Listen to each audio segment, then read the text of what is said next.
Today, I'm going to talk about Krishna. So Krishna is one of the Hindu gods, and you may not know about Hindu god at all, but you might have heard of Krishna because it's quite well known in the West. That's what George Harrison sang the song, My Sweet Lord. Hare Krishna. So that's in the song. So I'll tell you a little bit about Krishna. So in Hinduism, there are a lot of gods. Elephant god, monkey god, we talked about. They are on the YouTube if you want to. You can. I made a section in the video so you can watch. And so Krishna and the Shiva are two main gods in Hinduism. And the Shiva is more worshipped in the South India. And the Krishna is worshipped more in the North India. But it's not like Catholics and the Protestants, they hate each other, or nothing like that at all. People quite happily have Krishna and the Shiva statue in one altar, or go to Shiva temple in the morning, Krishna temple in the afternoon. So then people quite happily worship both. But anyway, so today I'm going to talk about Krishna. So Krishna may or may not be a historical figure. We don't know. And it's said to be about 2,000 years. He was 2,000 years ago. But history is kept quite poorly in India. So nobody's really sure. And also Indian people tends to prone to exaggeration. So in the Indian books, they say 10,000 or 30,000 years ago. But just generally, people say 2,000 years ago. But anyway, so he was born as a nephew of sort of rural, like a king of that area. And this is a bit like a Jesus story. So before he was born, there was a prophecy that this child would harm or damage the king. So king sent the order to kill the children born in this family. But some sort of magic, divine intervention. So Krishna is born in another family, and no baby was killed. And so Krishna was raised by foster parents. And foster mother's name is Yashoda, and she is quite comes a lot in the story. So I'll tell you what Krishna looks like to start. So often he's depicted as a beautiful young male with peacock feather, blue skin, and playing flute. So this is kind of adult young Krishna. But also you can find a Krishna as a baby. So it's like a beautiful, chubby, cute baby with a blue skin again.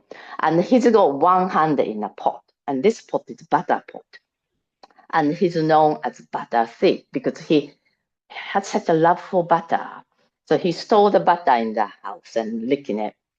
And also he went to other houses and stole butter. So people, other housewives are annoyed, but also they all loved Krishna. So they couldn't really get angry with him.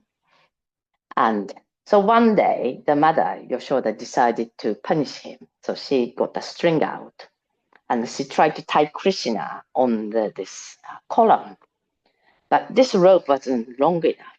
So she got another one, longer one, but still cannot reach.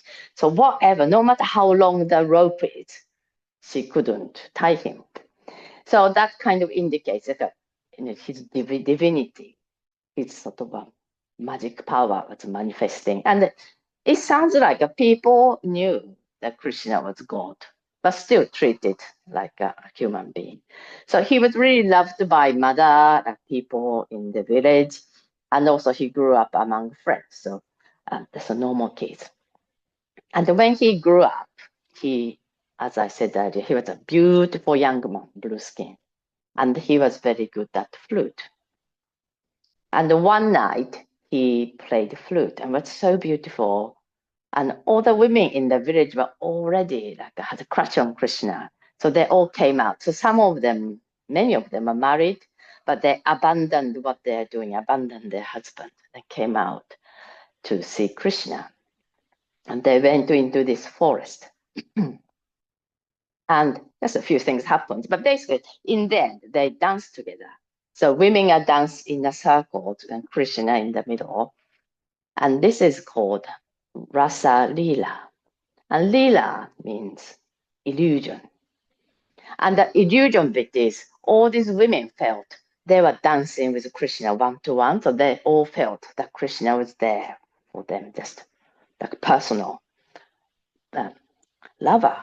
And although Krishna is God, this part is not told as if like it's like a complete platonic friendship, brother and sister. Not like that, or it's more like they use a word like amorous or dalliance. So it's like something happened more than just a friendship.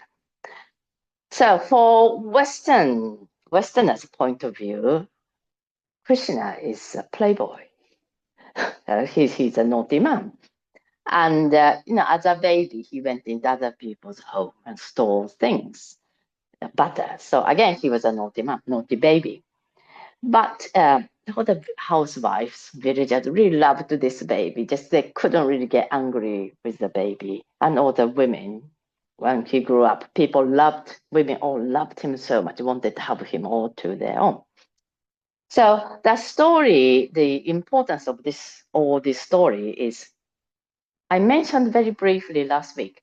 So this concept of bhakti, devotion to God, especially this Krishna sect of religion, devotion to God is really, really important. So a bit like if you love Jesus will save you.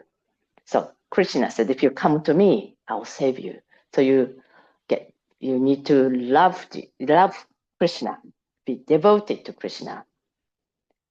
But devotion to God is a very difficult concept for us because how do you love God? What do you do? Do you go to church? Do you go to temple? Do you give flowers or offering or say mantra or what is it? So he comes as a human, as a baby, like a lovable baby, or like friends, or just beautiful young man. So just all the women completely go madly in love with him. So that sort of love with human level we can understand.